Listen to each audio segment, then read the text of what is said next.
Jumpa lagi dengan saya, Agustina Eka Rahayu, mahasiswa disabilitas netra dari Universitas PGRI Argopuro, Jember.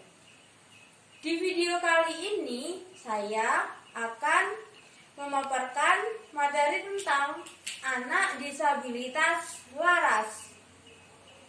NIM 211 F10447 dari Prodi Pendidikan Luar Biasa atau yang sering dikenal dengan PLB, Fakultas Ilmu Keguruan dan Pendidikan, Universitas PGRI Argopuro, Jember, dari kelas A6.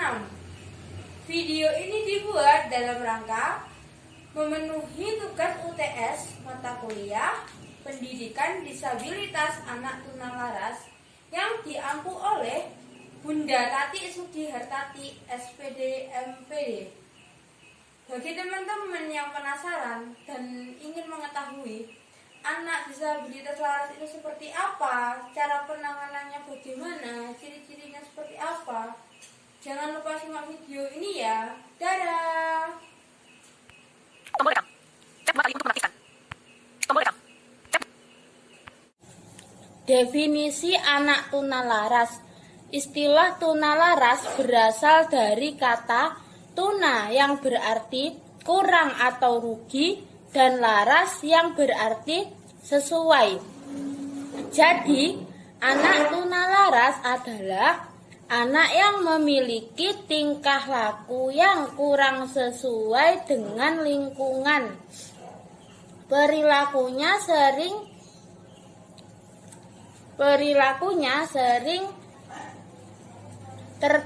melanggar norma-norma yang terdapat dalam masyarakat tempat ia berada.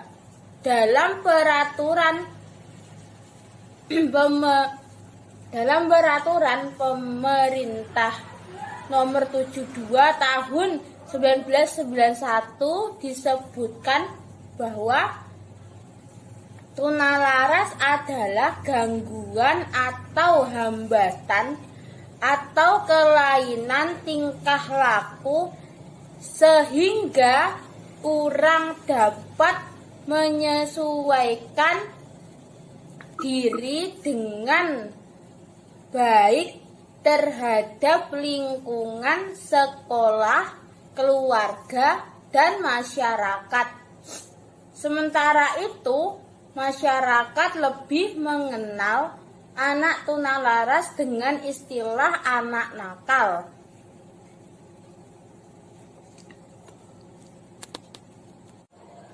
Seperti halnya yang disampaikan oleh Letts dan Lewis, istilah atau definisi anak tunalaras beraneka ragam. Berbagai definisi yang diadaptasi oleh Letts dan Thomas 1988 adalah sebagai berikut.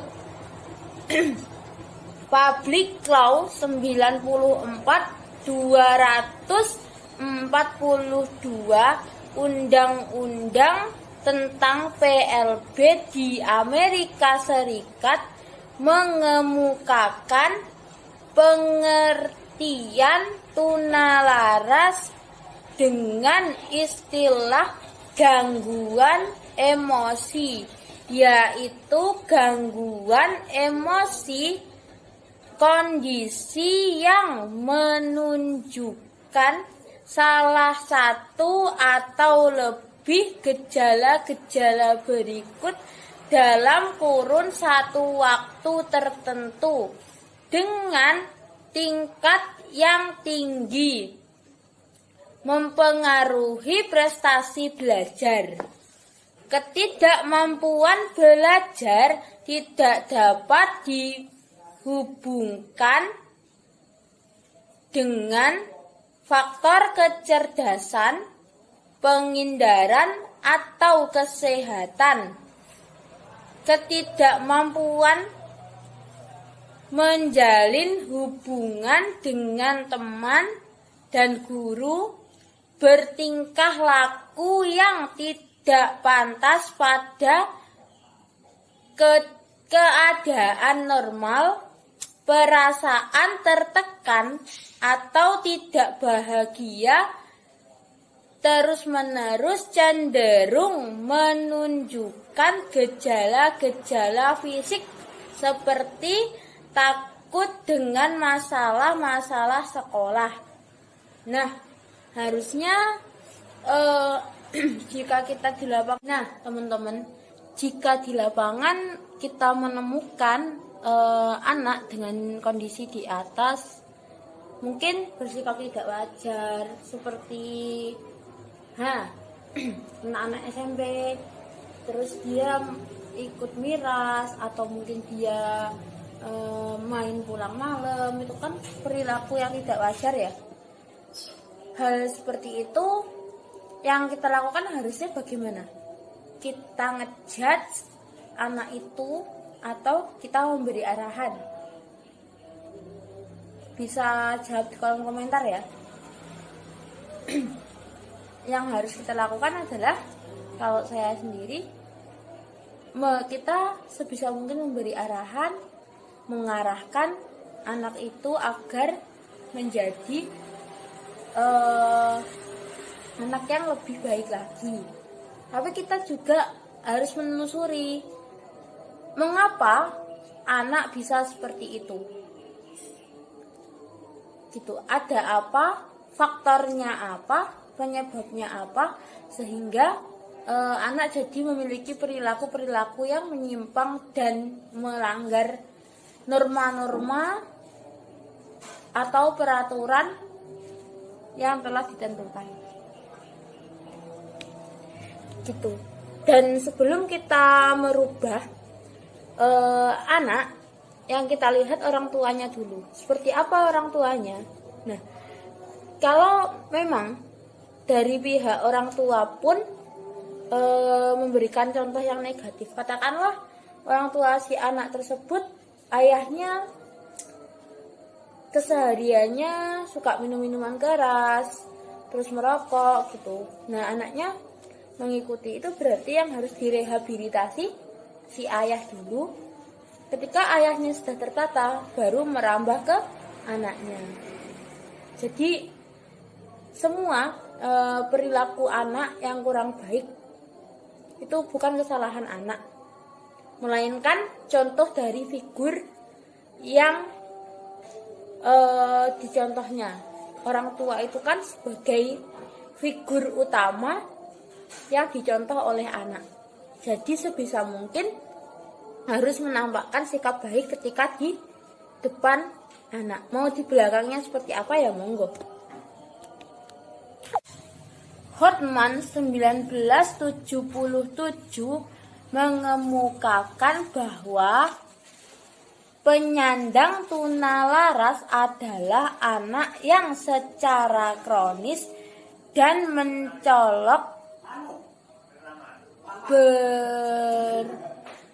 berinteraksi dengan lingkungan dengan cara sosial yang tidak dapat diterima secara pribadi, tidak menyenangkan, tapi masih dapat untuk diajarkan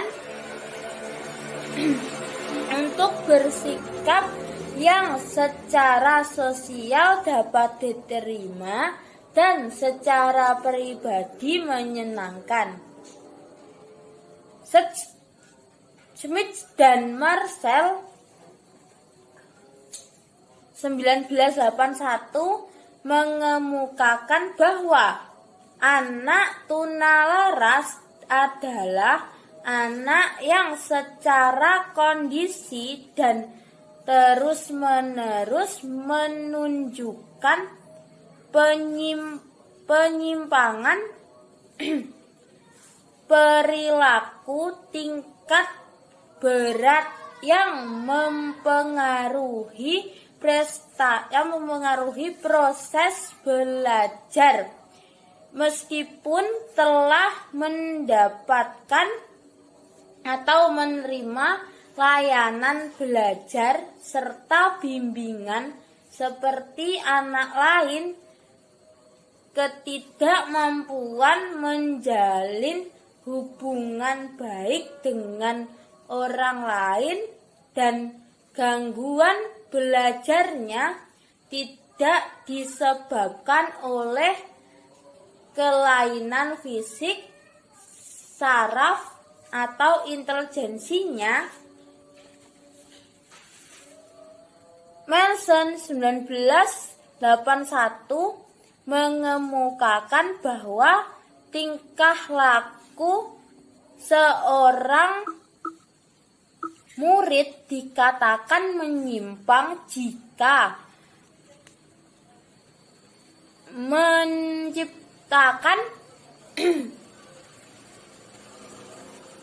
menyimpang dari perilaku yang kira-kira perilaku menyimpang apa nih yang biasanya dilakukan oleh anak tunalaras? Katakanlah merokok.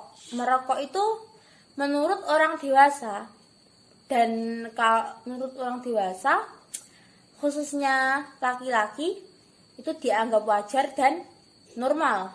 Tapi untuk anak yang usia di bawah 18 tahun, baik laki maupun perempuan, merokok dianggap hal yang menyimpang dan melanggar norma masyarakat.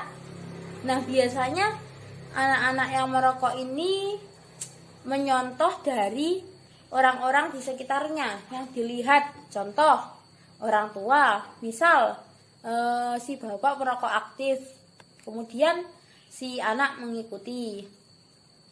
Katakanlah yang kedua, contoh dari lingkungan masyarakat di sekitar tempat tinggal anak tersebut. Mungkin tetangganya bapak-bapak juga perokok. Nah, akhirnya si anak tersebut merasa bahwa dirinya juga harus melakukan itu. Padahal itu tindakan yang kurang baik dan kurang benar. Nah, kita sebagai guru, apa yang kita lakukan? Yang kita lakukan mengarahkan anak, memberi arahan, dan menjelaskan sebab dan akibat oleh tindakan yang dilakukan oleh si anak tersebut. Misal merokok. Nanti kalau merokok akibatnya membuat sakit loh di jantung atau di tenggorokan kalau lama-lama seperti ini ya. Itu bisa memberikan rasa takut untuk anak itu melakukan tindakan tersebut. Terus perilaku menyimpang lagi, seks bebas. Untuk seks itu dianggap wajar dan dianggap perilaku yang normal, terutama untuk orang-orang yang sudah bersuami ataupun pokoknya untuk orang-orang yang sudah terikat ya teman-teman.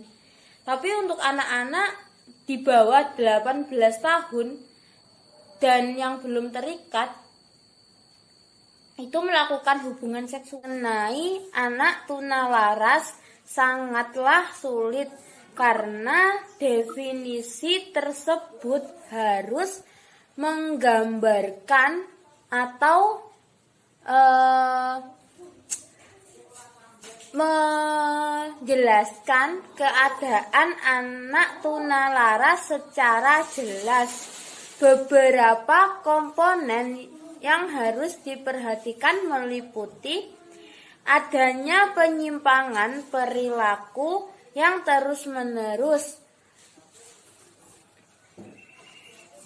menurut norma yang berlaku, sehingga menimbulkan ketidakmampuan belajar dan penyesuaian diri. Penyimpangan itu tetap ada meskipun sang anak telah menerima layanan belajar serta bimbingan. Nah, jadi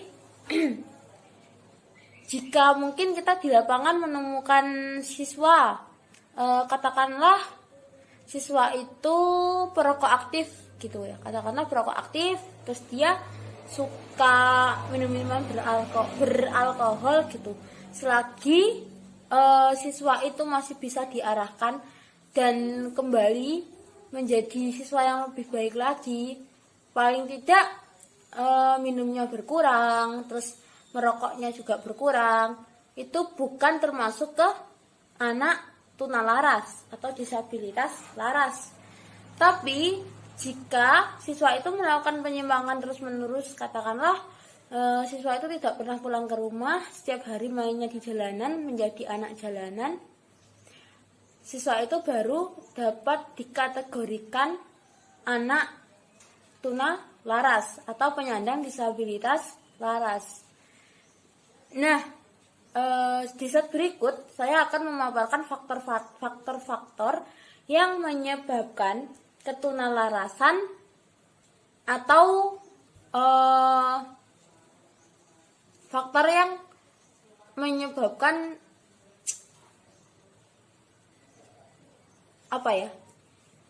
si anak itu terjerumus ke dunia kelam. Ya, pokoknya seperti itu deh. Karena gini, anak tunalaras itu sebenarnya ketika si anak melakukan penyimpangan, anak mungkin merasa tertekan. Jadi si anak butuh hiburan, butuh refresh, butuh kenyamanan. Mungkin di rumah anak tidak mendapatkan kasih sayang orang tua secara utuh. Katakanlah ibunya kerja di luar negeri. Nah, setiap bulannya si ibu tersebut selalu kirim uang. Nah, karena si anak tersebut itu merasa memiliki uang banyak dan mungkin anak tersebut tidak merasakan bahagia, nah akhirnya si anak tersebut ikut-ikutan menjadi anak pang, minum-minuman keras, hingga ada juga yang masuk ke dalam lembah hitam narkotika gitu, minum makan sabu-sabu, kemudian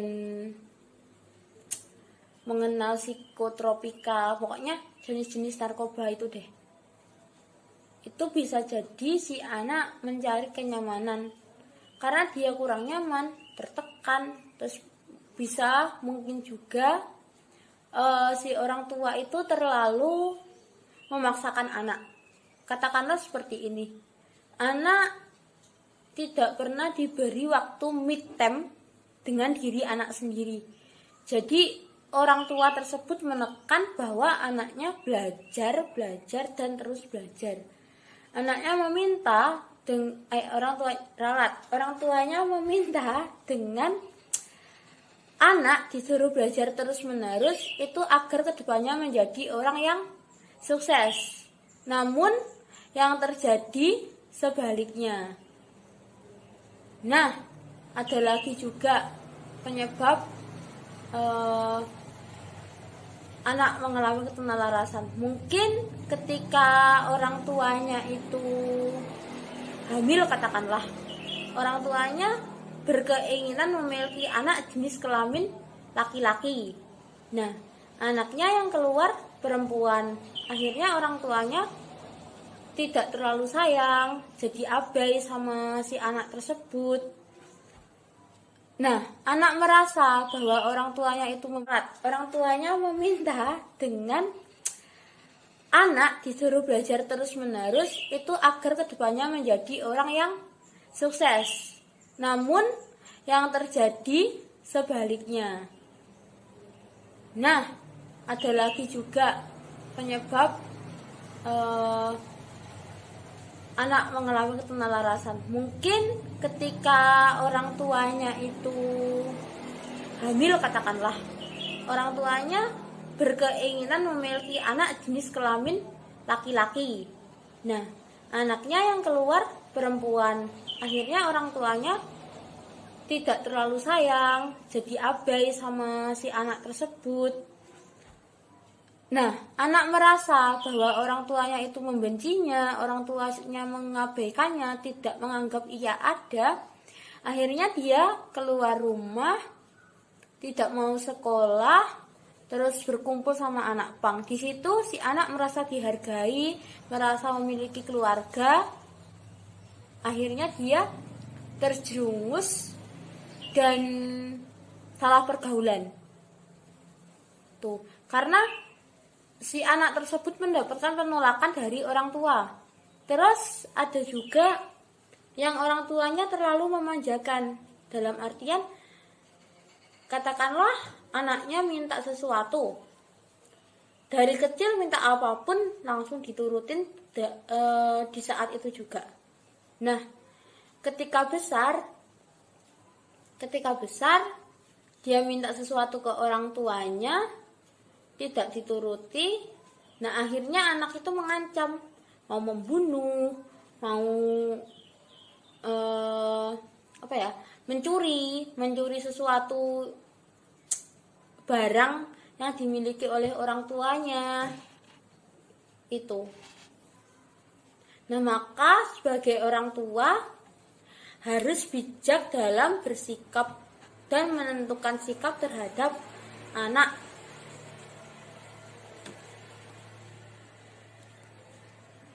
Tombol rekam. Faktor penyebab anak tunalaras. Terdapat 4 faktor utama, yaitu 1. Faktor biologis, 2. Patologis, 3. Hubungan keluarga, 4. Pengalaman tidak menyenangkan dari sekolah dan pengaruh lingkungan atau budaya yang negatif. Untuk penjelasannya di slide berikutnya ya teman-teman. Berikut keempat faktor penyebab ketunalarasan. 1. Faktor biologis adalah perilaku dan emosi seseorang dapat dipengaruhi oleh beberapa faktor dari dalam diri sendiri, yaitu faktor keturunan, genetik, neurologis, faktor biokimia, atau kombinasi dari faktor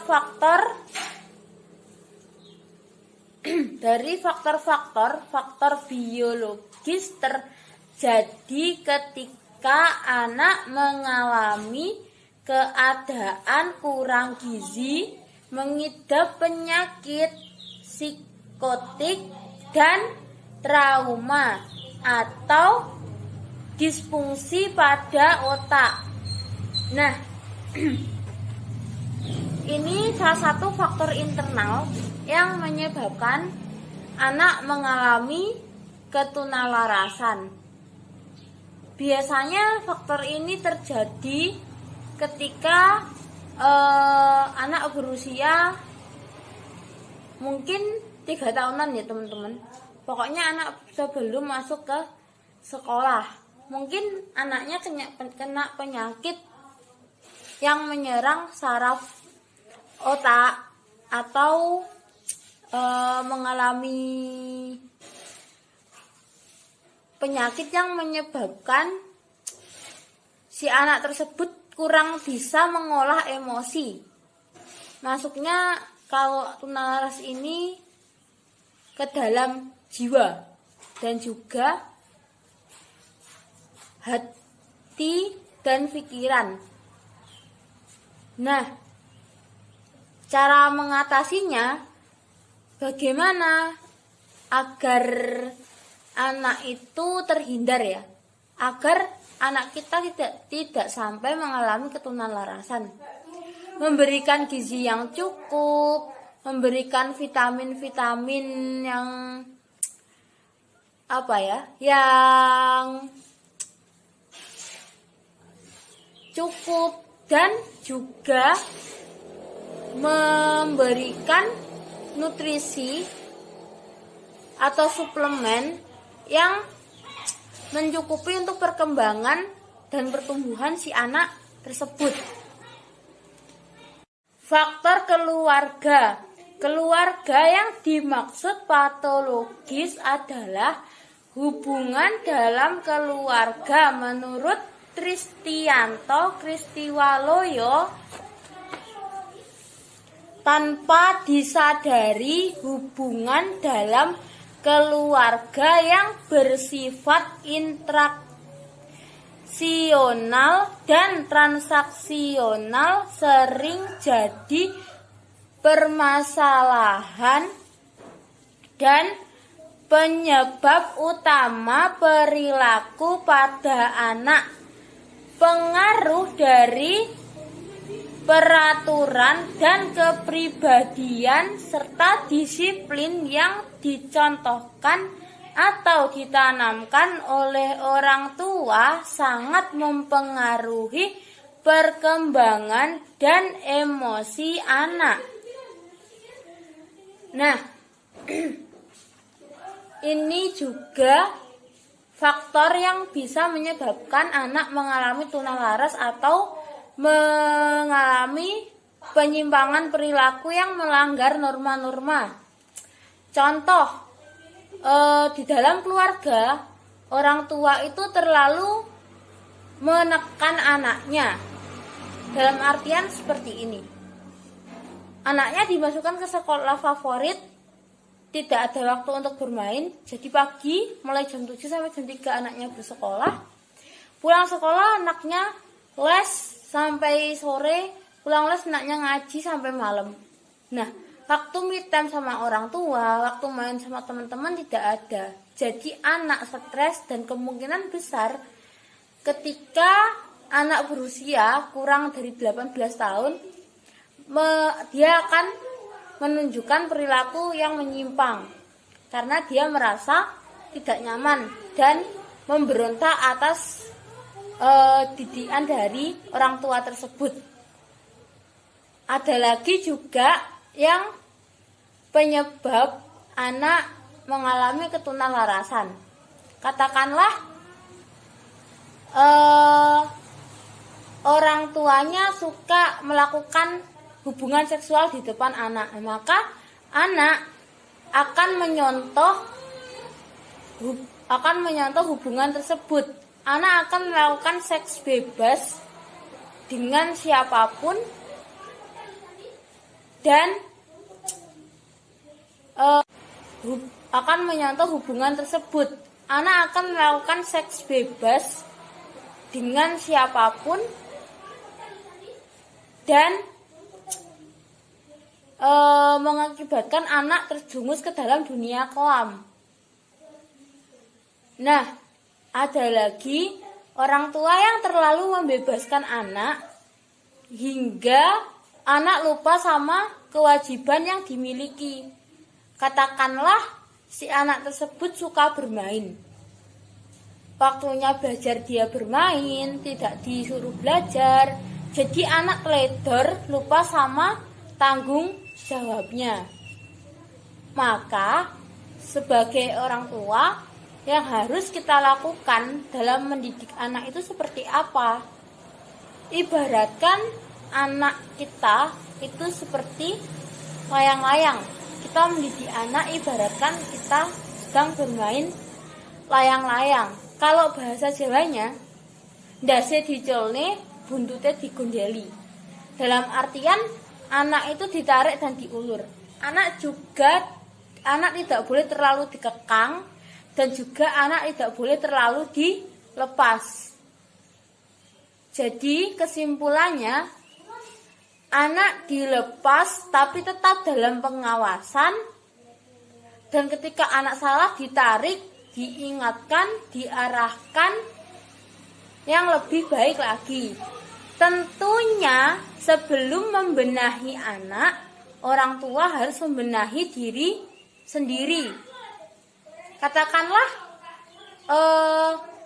orang tua tersebut kurang menerima anaknya yang mengalami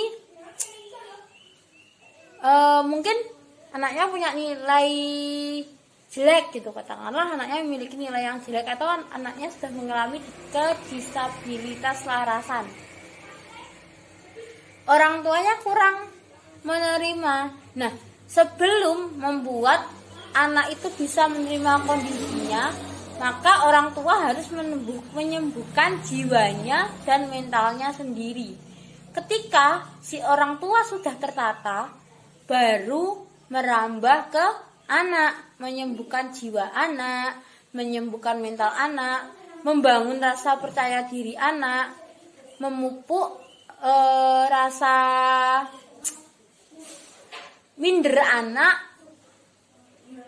digantikan oleh rasa minder anak, digantikan oleh rasa percaya diri. Jadi anak ini tidak insecure di hadapan orang lain. Dan juga ini anak tunalaras itu terjadi karena penolakan dan juga terlalu manja orang tua. Penolakan yang dimaksud di sini katakanlah ketika si ibu hamil itu kedua orang tuanya berekspektasi bahwa katakanlah aku nanti kepingin anak yang jenis kelaminnya itu perempuan, cantik katakanlah. Nah, ternyata anak yang lahir itu laki-laki.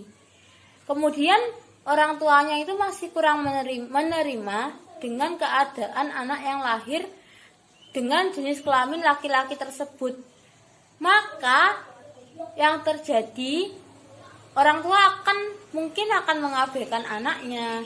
Ya wes lah, membiarkan, mungkin kurang terlalu mengurus. Nah, akhirnya menyebabkan si anak tersebut menunjukkan penyimpangan perilaku yang melanggar norma.